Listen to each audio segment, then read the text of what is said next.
En 1936, en plena Guerra Civil Española, un joven enfermero de Barcelona recibió en su lecho de muerte la confesión más peligrosa de su vida. Un sacerdote moribundo le reveló la ubicación de artefactos religiosos de valor incalculable y un diario que contenía verdades tan comprometedoras sobre ambos bandos del conflicto que podían costarle la vida a cualquiera que las conociera. Lo que no sabía este joven de 22 años era que esa promesa lo convertiría en el guardián de secretos que cambiarían para siempre su percepción sobre la guerra, la humanidad y el precio de la verdad. Hola, ¿cómo estás?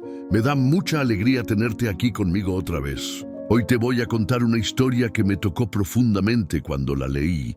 Una historia sobre secretos, promesas y el peso de cargar verdades que nadie más puede conocer.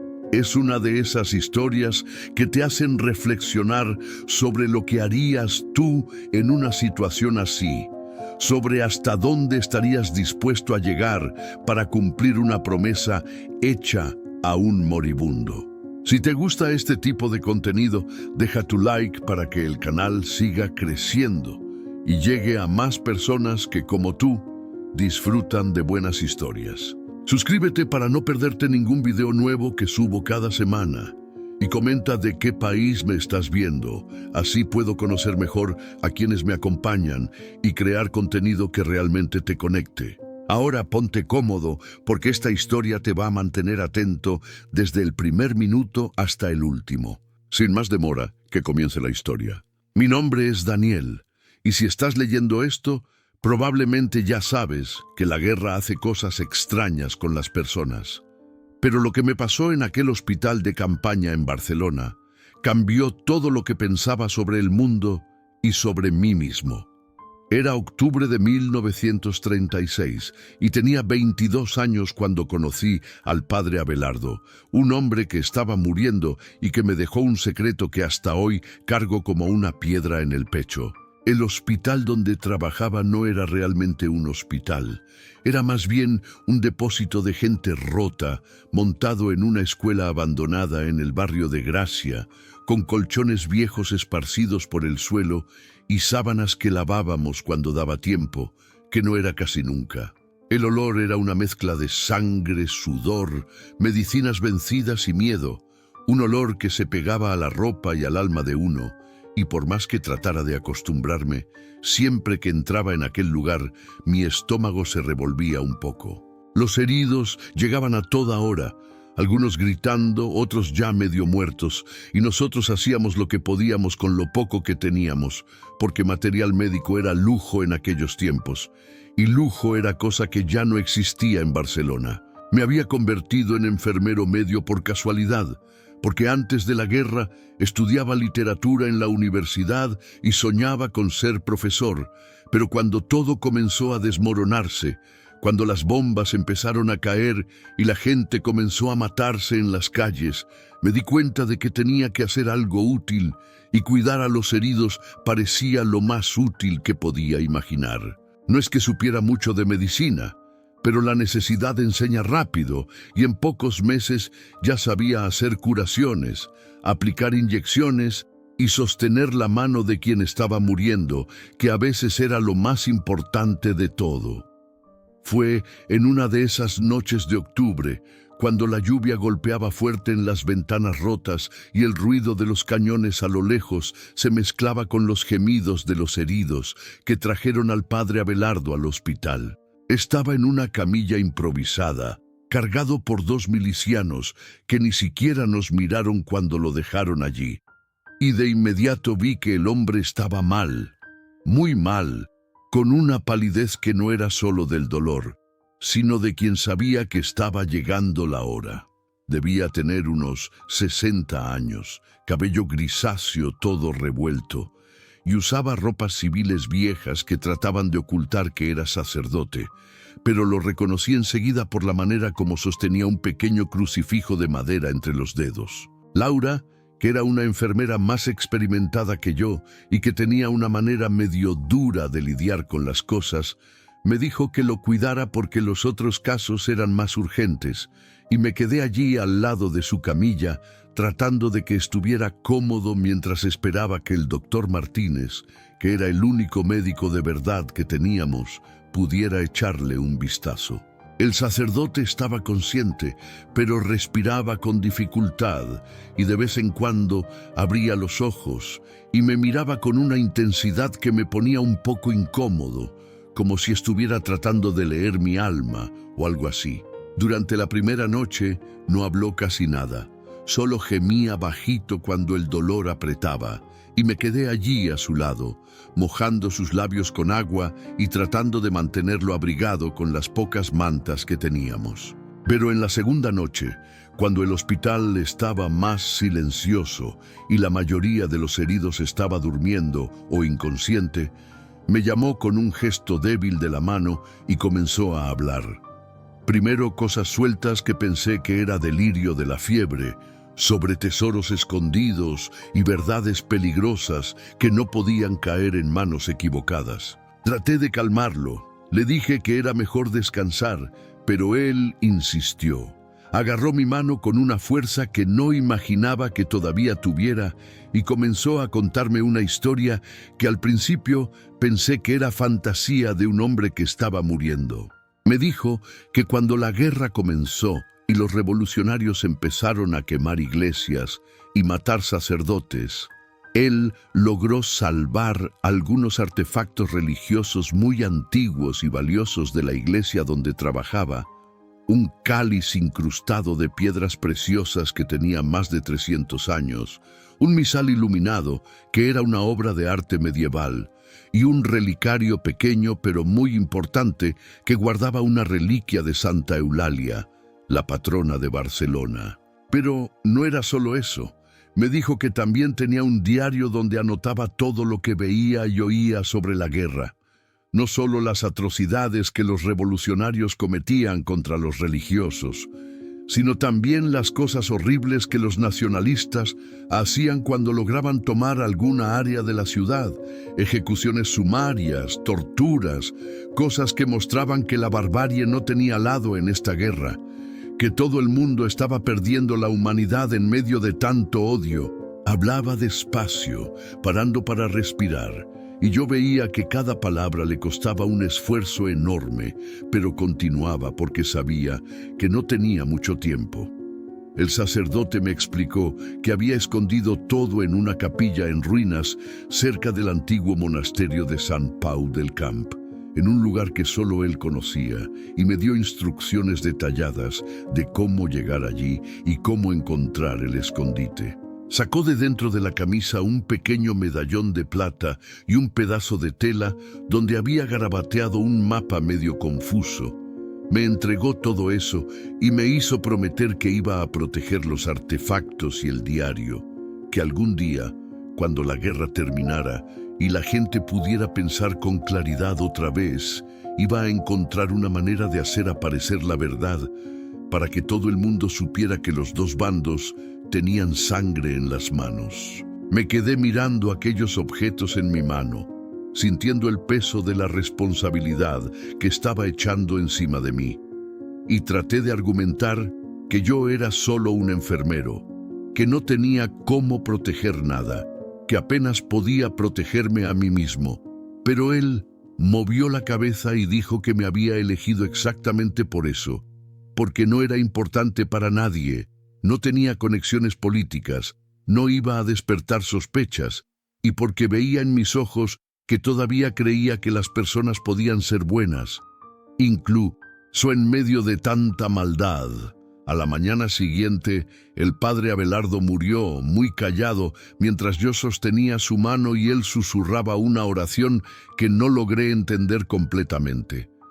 Laura vino a ayudarme a preparar el cuerpo para el entierro, que iba a ser en una fosa común como todos los otros, y ella comentó que al menos había muerto en paz, sin saber que yo estaba cargando un secreto que podía matarme si las personas equivocadas lo descubrían. Durante los días siguientes no podía parar de pensar en lo que el sacerdote me había contado.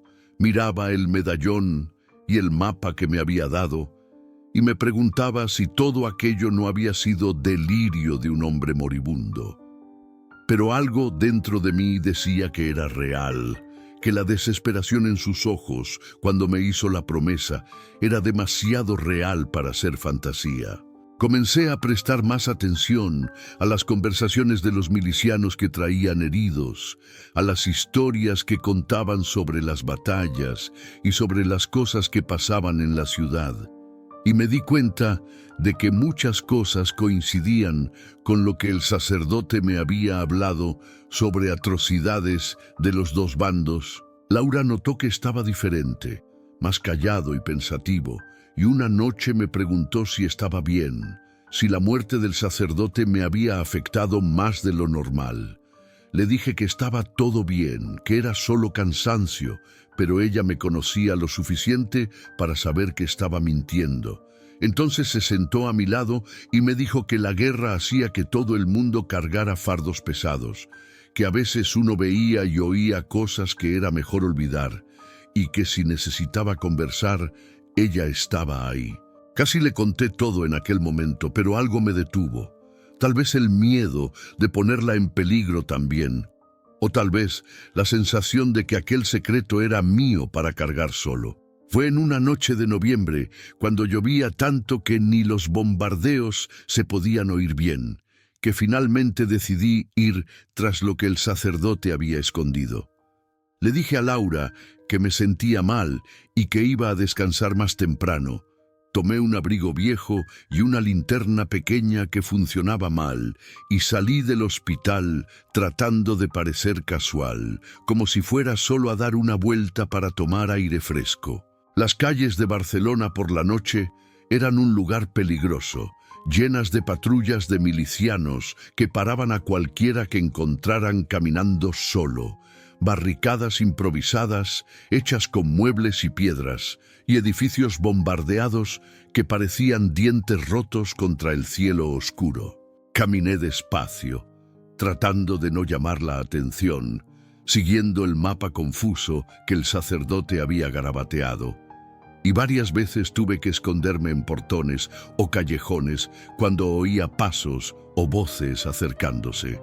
La ciudad que conocía antes de la guerra se había convertido en un laberinto de destrucción y miedo, donde cada esquina podía esconder una emboscada o una patrulla hostil, y sentía mi corazón latiendo fuerte en el pecho mientras trataba de orientarme por las calles que apenas podía reconocer en la oscuridad. 1900. Después de casi 2 horas caminando y escondiéndome, finalmente llegué al área donde estaba el antiguo monasterio de Sant Pau del Camp, que ahora era más bien un montón de escombros que cualquier otra cosa. La capilla que el sacerdote había mencionado estaba parcialmente destruida, con la mitad del techo derrumbado y las paredes llenas de agujeros de balas y esquirlas de bomba. Pero la estructura principal todavía estaba en pie, como un fantasma de lo que había sido antes. Me quedé parado en la entrada por algunos minutos, escuchando los sonidos de la noche y tratando de asegurarme de que no hubiera nadie cerca, antes de entrar con cuidado, pisando despacio para no hacer ruido con los escombros esparcidos por el suelo. Siguiendo las instrucciones del sacerdote, busqué una piedra específica en la pared del altar, una piedra con una cruz pequeña grabada que él había descrito, y cuando finalmente la encontré, empujé con fuerza hasta que se movió, revelando un agujero oscuro detrás. Mi linterna débil apenas iluminaba el interior del escondite, pero pude ver un bulto grande hecho con tela gruesa, y cuando lo saqué, sentí el peso de los objetos ahí dentro y supe que el sacerdote no estaba delirando, que todo era real. Con las manos temblando, abrí el bulto y vi los artefactos que había descrito. El cáliz dorado con piedras que brillaban incluso en la luz débil de la linterna, el misal con sus páginas antiguas llenas de dibujos coloridos que parecían haber sido hechos por ángeles, y el pequeño relicario de plata que irradiaba una especie de paz extraña en medio de toda aquella destrucción. Pero fue cuando tomé el diario que sentí el verdadero peso de lo que estaba cargando. un cuaderno de cuero gastado lleno de páginas escritas con letra pequeña y apresurada.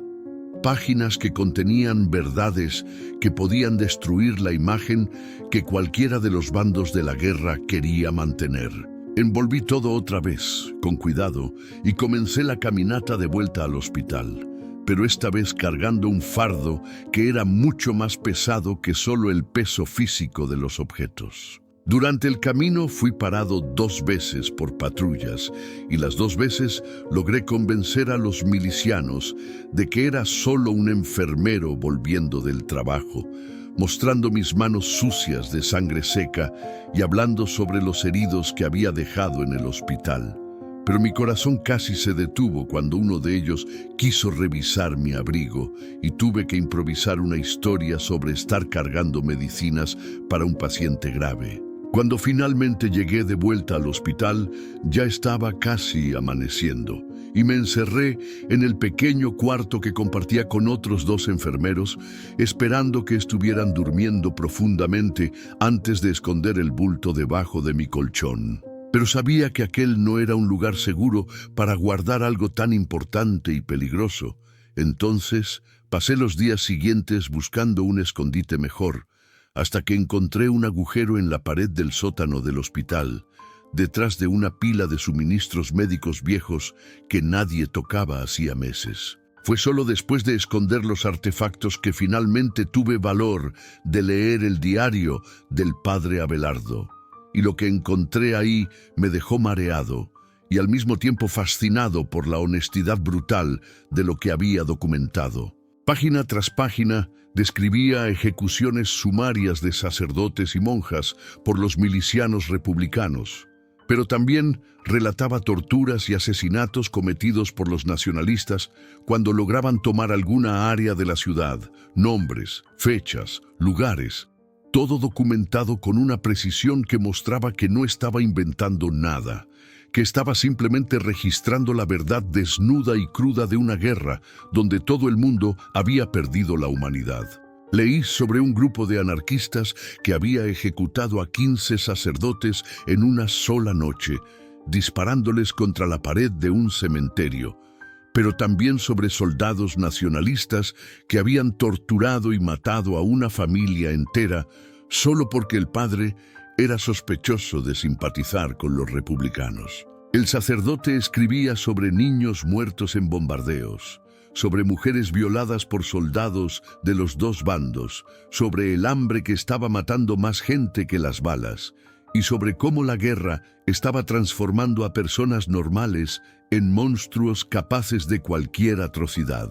Pero lo que más me impresionó del diario fue la manera como el sacerdote escribía sobre su propia fe, cómo cuestionaba si Dios estaba realmente presente en aquel infierno, si había algún sentido en seguir creyendo cuando veía tanta maldad siendo cometida en nombre de ideales supuestamente nobles. Escribía sobre sus dudas, sobre las noches en que lloraba solo pensando en los amigos que habían sido asesinados, sobre lo difícil que era mantener la esperanza cuando todo alrededor parecía estar desmoronándose, y me identifiqué con aquellas palabras porque sentía lo mismo todos los días en el hospital. Durante las semanas siguientes, continué mi rutina de enfermero, cuidando a los heridos, ayudando en las curaciones, sosteniendo la mano de quien estaba muriendo, pero ahora cargaba conmigo el peso del secreto que el sacerdote me había dejado. Miraba a los milicianos que traían heridos y me preguntaba si habían participado en alguna de las atrocidades descritas en el diario. Miraba a los heridos nacionalistas que a veces llegaban como prisioneros y me preguntaba qué horrores habían cometido antes de ser capturados. Laura se dio cuenta de que estaba diferente, más sombrío y pensativo, y varias veces trató de hacerme hablar sobre lo que me molestaba, pero siempre cambiaba el tema. Decía que era solo el cansancio de la guerra, que todo el mundo se estaba volviendo medio loco con tanta violencia. Una noche Me dijo que tenía la impresión de que estaba cargando algún fardo pesado, que mis ojos habían cambiado desde la muerte del sacerdote y que si necesitaba a alguien para dividir el peso, ella estaba ahí. Pero solo agradecí y cambié de tema, porque sabía que involucrarla en aquello sería poner su vida en riesgo. El invierno de 1936 fue particularmente duro en Barcelona, con la falta de comida, combustible y medicinas volviéndose cada vez más grave, y el hospital se convirtió en un lugar aún más desesperante, con heridos llegando en números que no podíamos atender adecuadamente. Veía gente muriendo no solo por causa de las heridas de guerra, sino también de hambre, frío y enfermedades que podrían ser fácilmente tratadas si tuviéramos los recursos necesarios. Y esto me hacía pensar en las palabras del sacerdote sobre cómo la guerra estaba destruyendo no solo los cuerpos, sino también las almas de las personas. Fue en una de esas noches de invierno, cuando estaba haciendo la ronda por los heridos, antes de tratar de dormir algunas horas, que pasó algo que me hizo darme cuenta de que mi secreto tal vez no fuera tan seguro como pensaba. Estaba verificando las curaciones de un miliciano que había recibido un tiro en el pecho, cuando me agarró por el brazo y dijo, con una voz débil pero clara, que sabía que yo tenía algo escondido, que me había visto saliendo del hospital varias veces durante la noche y que personas como yo, que no tenían posición política definida, siempre eran sospechosas de estar tramando algo. Traté de mantener la calma. Le dije que estaba delirando por causa de la fiebre, pero él insistió. Dijo que tenía amigos que podían investigar mi vida, descubrir lo que estaba haciendo, y que si estaba escondiendo algo que pudiera perjudicar la revolución, iba a pagar caro por eso. Afortunadamente, murió a la mañana siguiente, antes de poder contarle a alguien sus sospechas, pero aquello me dejó aterrorizado porque me di cuenta de que si una persona había notado mi comportamiento extraño, otras también podían haberlo notado. Fue en ese momento que decidí que necesitaba encontrar un lugar más seguro para los artefactos y el diario, porque si alguien decidía investigar mi vida o revisar mis pertenencias, sería el fin de todo, no solo para mí, sino también para la memoria del padre Abelardo y para la verdad que me había confiado. Pasé días pensando en dónde podría esconder aquellos objetos de una manera que quedaran seguros, incluso si yo fuera arrestado o muerto. Y finalmente tuve una idea que parecía funcionar. Había una iglesia abandonada en el barrio de El Born, la iglesia de Santa María del Mar, que había sido parcialmente destruida al inicio de la guerra, pero que todavía tenía su cripta intacta, escondida debajo de los escombros del altar principal. Conocía aquel lugar porque mi familia solía ir ahí cuando era niño, y sabía que había una entrada secreta a la cripta a través de un pasaje que estaba detrás de lo que quedaba del confesionario. El lugar era considerado maldito por los milicianos, que creían que estaba embrujado por los fantasmas de los sacerdotes que habían sido asesinados ahí. Entonces nadie se acercaba a la iglesia, especialmente por la noche. En una madrugada de diciembre, cuando la nieve comenzaba a caer sobre Barcelona y el frío cortaba como una cuchilla, tomé los artefactos y el diario e hice otro viaje peligroso por las calles de la ciudad, esta vez hasta la iglesia abandonada. El camino fue aún más difícil que la primera vez, porque la nieve hacía todo resbaladizo y peligroso, y las patrullas estaban más activas por causa de los rumores de que los nacionalistas estaban planeando un ataque sorpresa en la ciudad. Logré llegar a la iglesia sin ser visto y encontré la entrada a la cripta exactamente como la recordaba, escondida detrás de piedras que parecían haber caído naturalmente de los escombros. La cripta estaba oscura y fría como una tumba, que era exactamente lo que era, llena de sarcófagos antiguos y nichos, donde los huesos de generaciones de barceloneses descansaban en paz, ajenos a la guerra que destruía la ciudad arriba. Encontré un nicho vacío en el fondo de la cripta, envolví los artefactos y el diario en telas impermeables que había conseguido en el hospital, y los escondí ahí, cubriendo todo con piedras sueltas de una manera que parecía natural. Antes de salir, me quedé algunos minutos en aquella cripta silenciosa, pensando en el padre Abelardo y en la promesa que le había hecho. Y por primera vez desde que murió, sentí una especie de paz, como si finalmente hubiera cumplido la parte más difícil de mi misión. Los artefactos estaban seguros, el diario estaba protegido, y ahora solo necesitaba sobrevivir a la guerra y esperar el momento correcto para hacer aparecer la verdad, como el sacerdote me había pedido. El resto del invierno pasó lentamente, con la situación en Barcelona volviéndose cada vez más desesperante. Y continué mi trabajo en el hospital, cuidando a los heridos y tratando de mantener viva la pequeña llama de humanidad que todavía quedaba en mí. Laura y yo nos volvimos más cercanos durante aquellos meses difíciles, no románticamente, sino como dos personas que habían visto demasiado y que se necesitaban mutuamente para no enloquecer completamente. Ella nunca más preguntó sobre mi comportamiento extraño, pero sabía que seguía preocupada por mí, y a veces la pillaba mirándome con una expresión que mezclaba cariño y tristeza.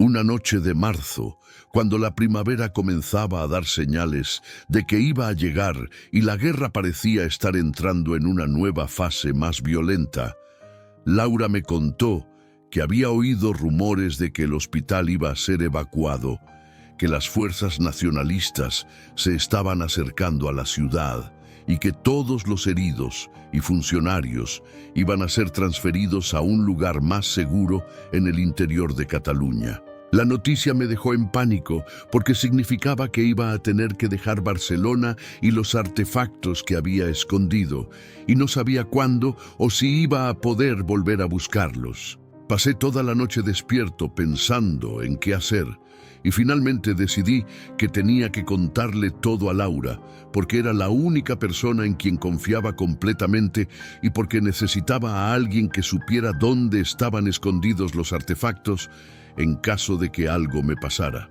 La mañana siguiente le pedí que me encontrara en el sótano del hospital, lejos de oídos curiosos, y le conté toda la historia, desde la confesión del padre Abelardo hasta el momento en que escondí los objetos en la cripta de la iglesia.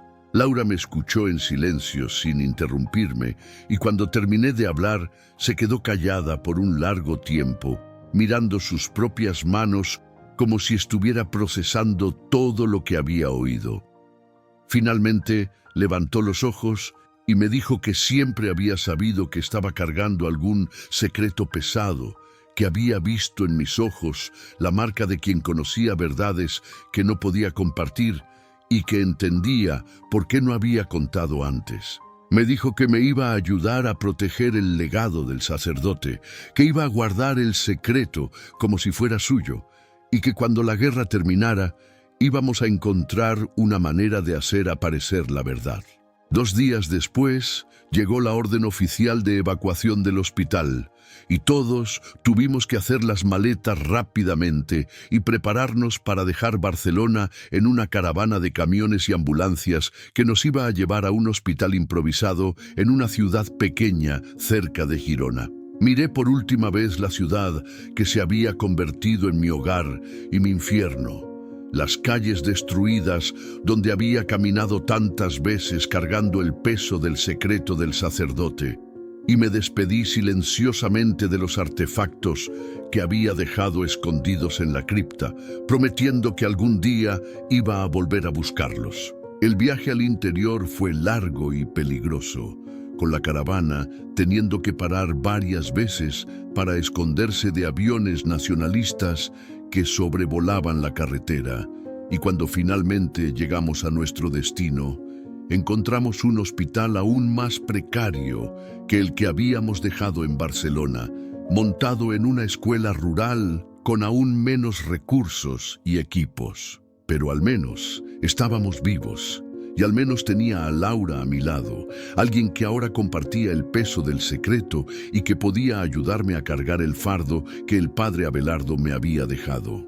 Los meses siguientes fueron una mezcla de rutina hospitalaria y ansiedad constante sobre el rumbo de la guerra, con noticias llegando de forma fragmentada sobre las batallas que ocurrían en toda España, sobre ciudades que caían en manos de los nacionalistas, sobre atrocidades cometidas por los dos bandos que confirmaban todo lo que había leído en el diario del sacerdote. Laura y yo trabajábamos lado a lado, cuidando a los heridos que llegaban del frente, y en las pocas horas libres que teníamos, conversábamos sobre el futuro, sobre lo que íbamos a hacer cuando la guerra terminara, sobre cómo íbamos a cumplir la promesa que le había hecho al sacerdote. Fue a finales de 1937, cuando las noticias de la guerra comenzaron a ponerse cada vez peores para el lado republicano, que tomé una decisión que cambió todo. Le dije a Laura que necesitaba volver a Barcelona, que no podía dejar los artefactos y el diario escondidos para siempre, que tenía que encontrar una manera de protegerlos, incluso si eso significaba arriesgar mi vida. Ella trató de convencerme de esperar. Dijo que era una locura volver a una ciudad que estaba siendo bombardeada constantemente, pero había tomado mi decisión, y ella vio en mis ojos que no iba a lograr hacerme cambiar de opinión. Laura me ayudó a planear el viaje de vuelta a Barcelona. Consiguió documentos falsos que me identificaban como un médico siendo transferido a un hospital de la ciudad, y me dio dinero que había ahorrado para que pudiera sobornar guardias o comprar pasaje en algún transporte. La noche antes de mi partida, me dijo que me iba a esperar, que no importaba cuánto tiempo demorara, ella iba a estar ahí cuando volviera, y me hizo prometer que iba a tener cuidado, que iba a pensar en ella antes de hacer cualquier cosa muy arriesgada. El viaje de vuelta a Barcelona fue una pesadilla que duró 3 días, con trenes que paraban constantemente por causa de bombardeos, carreteras bloqueadas por escombros, y controles militares donde tenía que mostrar mis documentos falsos e inventar historias sobre por qué estaba viajando a una ciudad sitiada.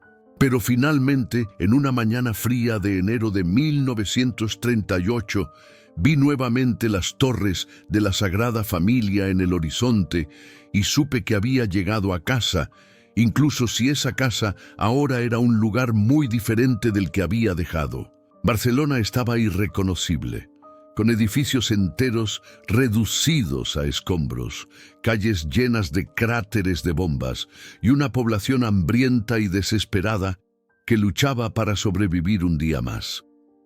Logré hospedarme en una pensión barata cerca del puerto, usando mi identidad falsa de médico, y pasé los primeros días orientándome en la ciudad destruida, tratando de encontrar una manera segura de llegar hasta la iglesia donde había escondido los artefactos. La iglesia de Santa María del Mar estaba aún más destruida que cuando la había dejado, con nuevos agujeros en las paredes y parte de la torre derrumbada.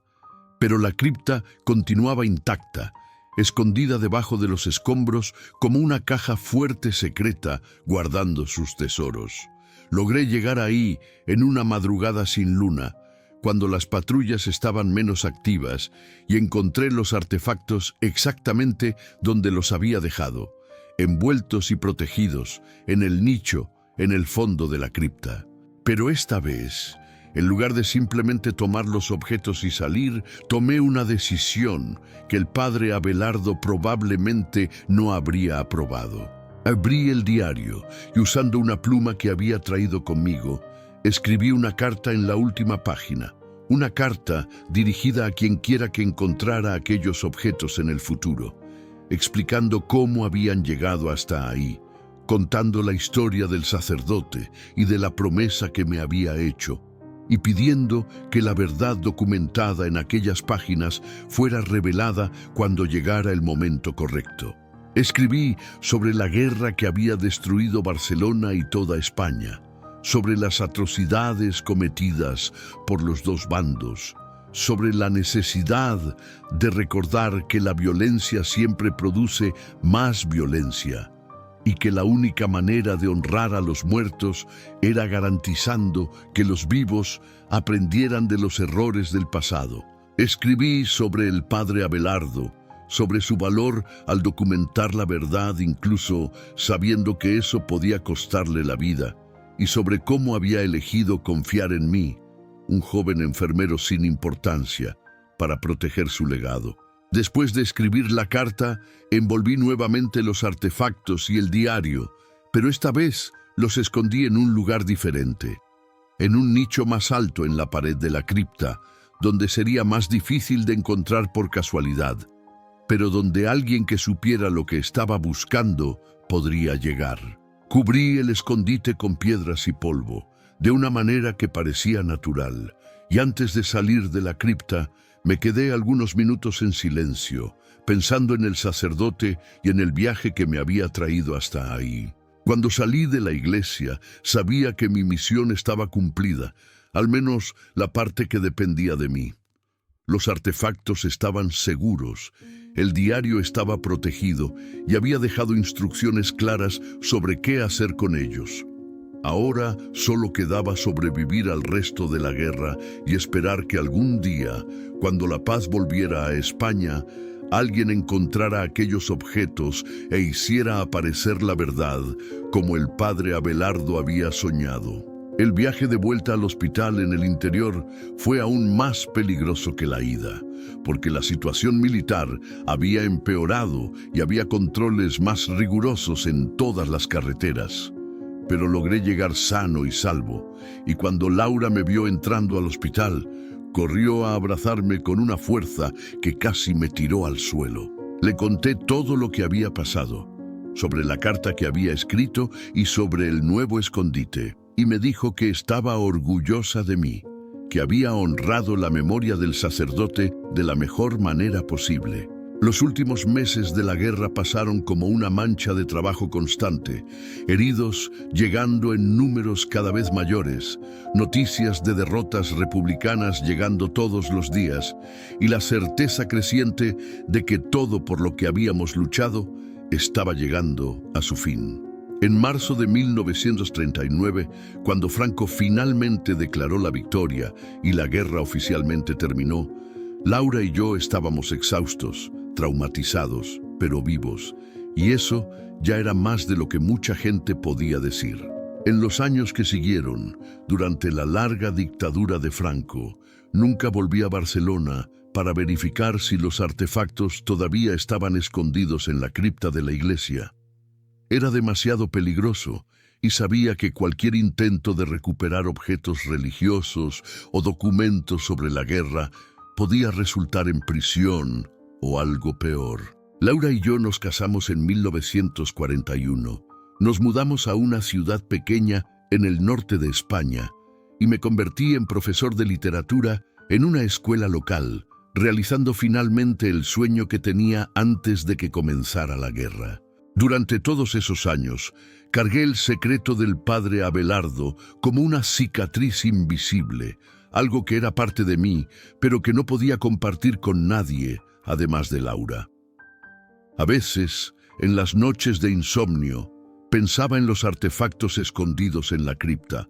Me preguntaba si todavía estaban ahí, si alguien los había encontrado, si la verdad del diario había finalmente salido a la luz. Pero nunca supe, y tal vez era mejor así, porque algunas verdades son demasiado pesadas para ser cargadas por una sola persona. Ahora, a los 85 años, con Laura ya muerta hace 10 años y mis propios días contados, finalmente decidí escribir esta historia, no porque piense que va a cambiar algo, sino porque siento que se lo debo al padre Abelardo, que confió en mí cuando estaba muriendo, y porque tal vez sea hora de que alguien más sepa que existen verdades escondidas esperando ser descubiertas. Si estás leyendo esto, tal vez seas tú la persona que va a encontrar una manera de hacer aparecer la verdad, como el sacerdote soñaba que pasara algún día. La guerra terminó hace más de 60 años. La mayoría de las personas que participaron en ella ya murieron, y España se convirtió en un país diferente, más libre y democrático. Tal vez ahora sea seguro revelar los secretos que fueron escondidos durante aquellos años terribles. Tal vez ahora las personas estén listas para oír que la violencia no tiene bando, que todos los extremos producen monstruos y que la única manera de honrar a los muertos es garantizando que los vivos aprendan del pasado. No sé si los artefactos y el diario del padre Abelardo todavía están escondidos en la cripta de la iglesia de Santa María del Mar, en Barcelona. Pero si están, representan más que solo objetos valiosos o documentos históricos. Representan el valor de un hombre que se negó a dejar que la verdad muriera con él, la confianza que depositó en un joven enfermero asustado, y la esperanza de que algún día la humanidad sería lo suficientemente sabia para aprender de sus propios errores. Esta es mi historia, y esta es la historia del padre Abelardo, y si sirve para algo, que sea para recordar que incluso en los momentos más oscuros de la historia, siempre hay personas dispuestas a proteger la verdad, incluso si eso les cuesta la vida, y que la memoria de los justos nunca muere completamente, incluso cuando parece que fue enterrada para siempre debajo de los escombros de la guerra.